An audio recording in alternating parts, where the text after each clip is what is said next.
Olá!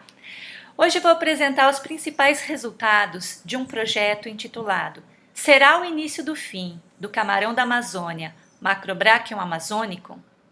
Estudo de caso do sucesso adaptativo do camarão da Malásia, Macrobrachium rosenbergi, em um estuário amazônico. Macrobrachium amazônico é uma espécie de camarão nativo do Brasil, principalmente da região amazônica. É uma espécie que habita predominantemente a água doce e é muito comercializada nos mercados da região. Já a espécie Macrobrachium rosenbergi é uma espécie exótica invasora. Exótica porque ela não é nativa do Brasil. Invasora porque ela está ocorrendo nesse ambiente. Essa espécie também é conhecida como camarão da Malásia, porque seu local de endemismo é a região do Indo-Pacífico e ficou conhecida como camarão da Malásia ou camarão malasiano. E o que essas duas espécies têm a ver com o estuário amazônico? O estuário amazônico é uma região exuberante, berçário de muitas espécies. Ele é margeado pela floresta, e por conta disso suas águas são cheias de nutrientes. É uma água que, diferente de outros estuários de regiões brasileiras e de outras partes do mundo, não tem uma água esverdeada mais próxima à água do mar. Ela é uma água barrenta, justamente por conter muita matéria orgânica que foi trazida, carreada pelas chuvas através dos rios e que se encontra nessa região de transição entre a água doce e o mar. É uma região muito profícua, muito abundante em alimento para essas espécies. Nos mercados e feiras típicos da Amazônia, geralmente encontramos 3 espécies mais comercializadas. Uma delas, muito abundante na região mais de água doce, é o camarão Macrobrachium amazônico, o camarão da Amazônia, que é esse exemplar mais acinzentado e de pequeno porte, como nós podemos ver na imagem dessa feira. Centralizado na imagem, nós podemos verificar exemplares da espécie Pineu subtilis, que é conhecido como camarão rosa. Essa espécie, diferente do camarão nativo da Amazônia, é uma espécie também brasileira, mas ela ocupa águas salgadas. Os adultos se reproduzem no mar. Porém, é uma espécie que em determinada parte do ano tem os seus juvenis adentrando aos estuários amazônicos para se alimentar, crescer e voltar para o mar para reprodução. Nos mercados regionais, essa espécie é comercializada em pequeno tamanho, pois os maiores tamanhos geralmente vão para exportação. Também figura entre essas espécies, recentemente, um camarão invasor, o Macrobrachium rosenbergi, o camarão da Malásia, que é o objeto desse estudo. Esse camarão, ele apresenta tamanho variado, mas ele é de maior porte em comparação com o camarão nativo. É esse camarão de coloração azulada que podemos ver nessa imagem. Diante da alta frequência de encontro desse camarão nas feiras regionais, decidimos submeter um projeto ao CNPq para verificar se essa ocorrência ela é apenas ocasional ou se de fato esse camarão está estabelecido no estuário amazônico e se ele tem algum sucesso adaptativo nessa região. Assim, em 2019, com o apoio do CNPq, iniciamos um projeto nos estuários próximos a Belém, Mosqueiro e Colares. Essa região estuarina tem forte influência da maré oceânica, porém, apesar de haver uma mistura com a água salgada, ainda há predomínio de água doce, onde essas espécies são muito abundantes.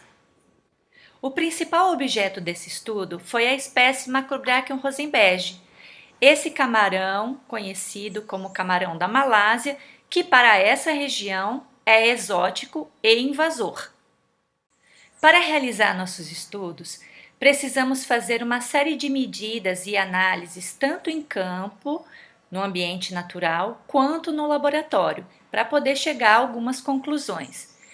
Uma dessas análises é a medida de todas as partes do corpo do animal: tamanho total, tamanho do abdômen, tamanho da região cefalotorácica, que é essa região anterior em que concentra a cabeça e o tórax do animal, assim como o tamanho do quelípodo, também conhecido popularmente como pinça. Todas essas medidas vão servir de parâmetros para os nossos estudos, para saber se o indivíduo é jovem, se é adulto, qual o tamanho que ele atinge, entre outras variáveis. Além das medidas de tamanho, nós também verificamos qual é a massa corporal desse animal. Não só a massa total, como também a massa das gônadas e do estômago. Por ser uma espécie em que as fêmeas carregam os ovos junto à parte ventral do seu abdômen, nós também estudamos o desenvolvimento desses ovos. Para verificar o período reprodutivo da espécie, se ela está em desenvolvimento, se reproduziu ou ainda não reproduziu, se os camarões encontrados são imaturos ou adultos, também analisamos os estágios gonadais. Isso envolve verificar não só a coloração das gônadas, como também o seu volume. Essa análise é feita tanto para a fêmea, que possui, quando está madura, essa coloração alaranjada das gônadas, como é possível observar nessa foto, uma gônada madura de macho, que é essa região esbranquiçada e enovelada, tubular e enovelada. Quando aferimos a massa corporal do animal, nós não verificamos apenas a massa total do corpo, mas também a massa das gônadas e a massa do estômago. Alguns exemplares tinham estômagos esvaziados e outros estômagos muito cheios, como essa fotografia representa. Esses estômagos cheios, eles foram retirados do corpo do animal e levados ao laboratório de biologia molecular, onde toda a equipe faz uma análise detalhada do conteúdo desse estômago.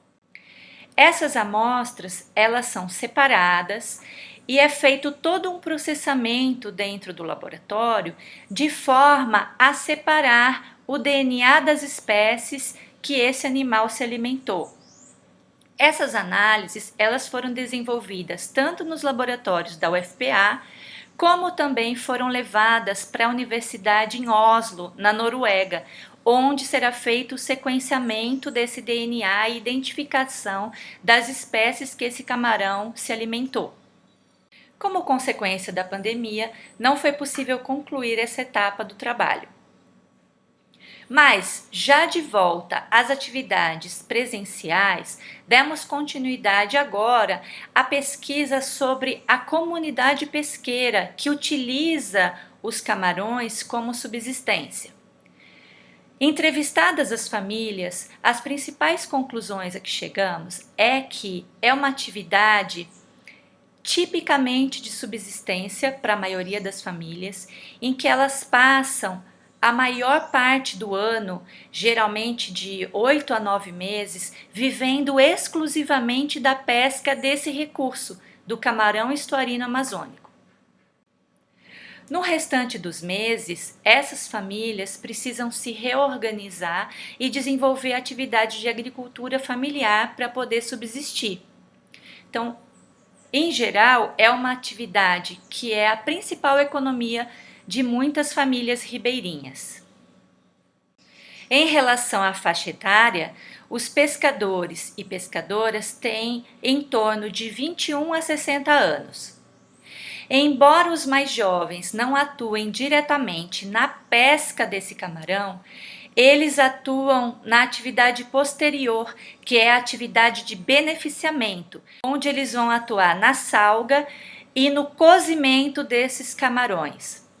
Essa prática ela é realizada porque o camarão estraga fácil e para ser transportado para os mercados, especialmente o da capital, leva um longo tempo de trajeto.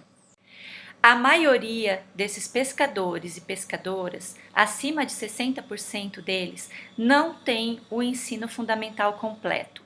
e apenas 20% deles é associado a alguma colônia de pescadores, o que significa que 80% dessa população não tem os seus direitos trabalhistas garantidos.